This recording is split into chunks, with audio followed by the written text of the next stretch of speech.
Hi there, and welcome to my small YouTube channel. Today I will talk about ABC Calligraphy, a workbook that I created when I used to teach calligraphy.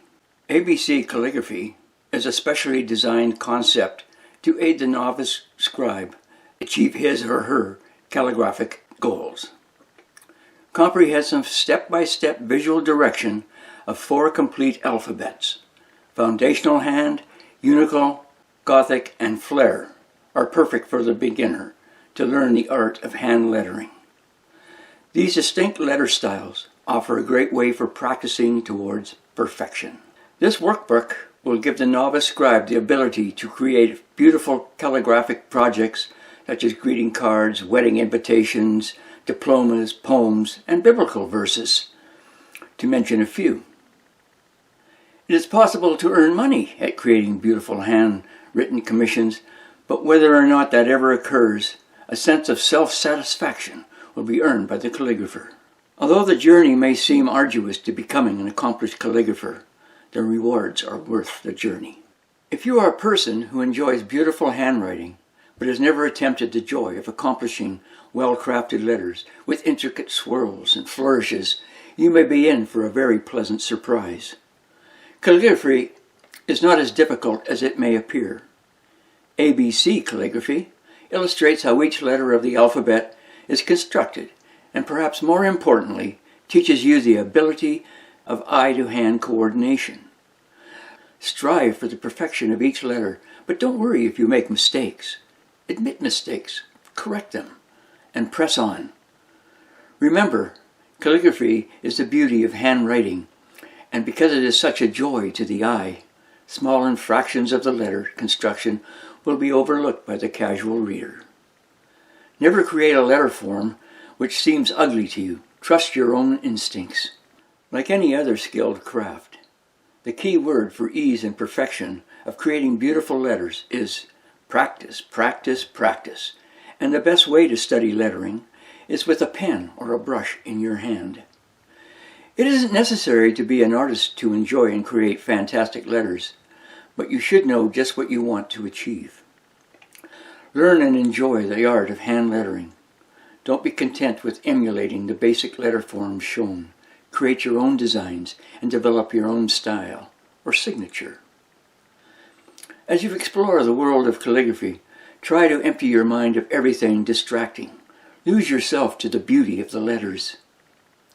Relax, breathe normally and easily while constructing each letter. Exhale your strokes, or the letters may become stiff and uptight. As they emerge, do not put values on them or yourself. Simply make the necessary changes until they conform more to the letters you are attempting to construct. Once you have mastered the letter styles illustrated, each different alphabet you attempt to learn thereafter should come easier. You should also be aware, like the artist who has studied line, shape, color, and composition, it takes more than the technical expertise to create a worthwhile masterpiece. However, unlike the artist, the calligraphy enjoys the advantages of both words and images. Good penmanship is critical for hand lettering, and by that I mean a good working position and steady flow of ink are important to the calligrapher. Since calligraphy requires patience, concentration, and a great deal of practice, it is best not to alter your customary writing posture. If you feel yourself becoming tense or your hand is beginning to cramp, take a break, relax, and maybe do a few exercises before continuing on.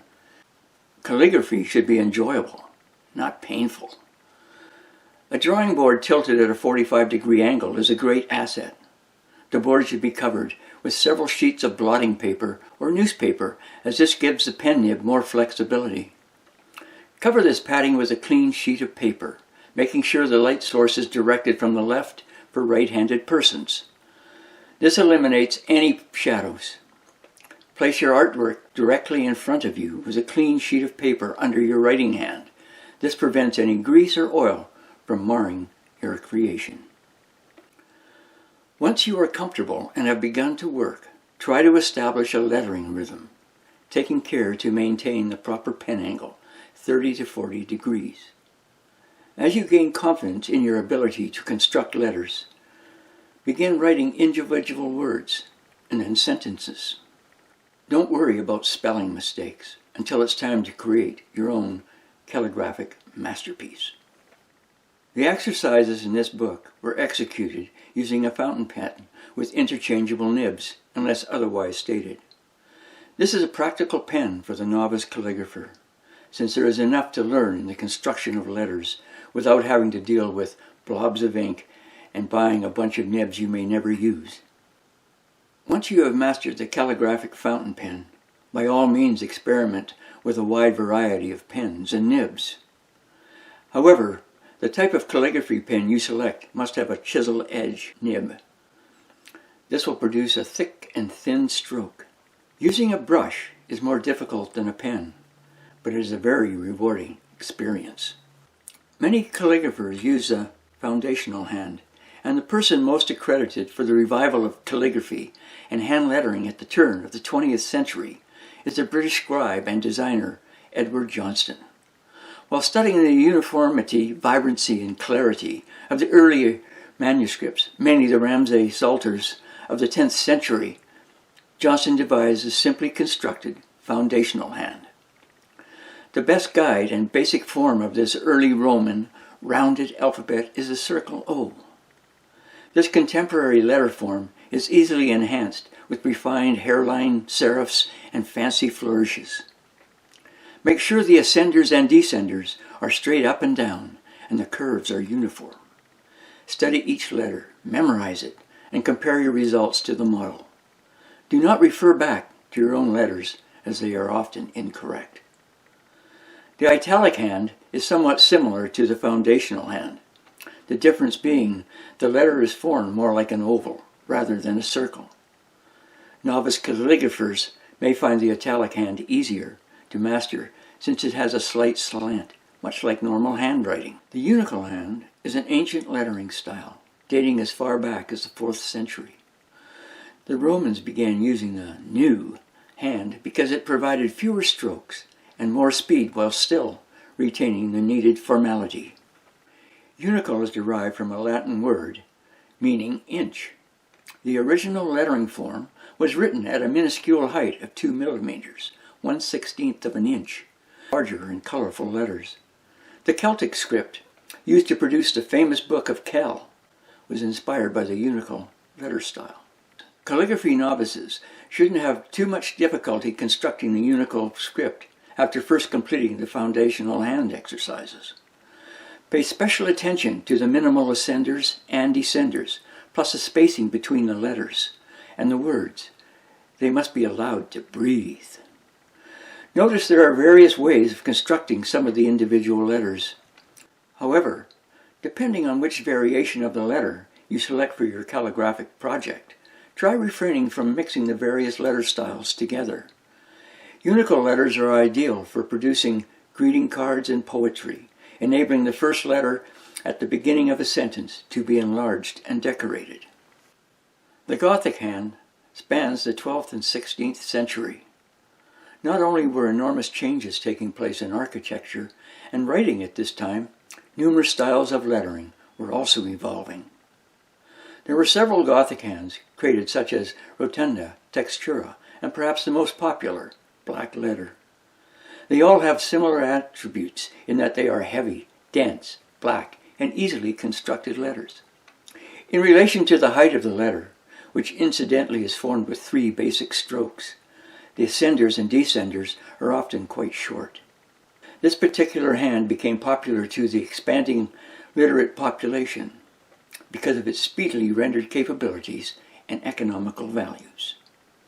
The Gothic hand, because of its compact and repetitive shape, is not particularly easy to read. The capitals, although beautiful, should not be used for the entirety of a word, let alone for a body of work. The message would most likely be unreadable. It is not a good letter style for high-impact readability for posters, notices, and banners, but shines when used for decorative headings, prayers, verses, invitations, and certificates. I've included my own little fancy capital letters in this edition of ABC Calligraphy, it's quite well suited with the foundational hand, lowercase.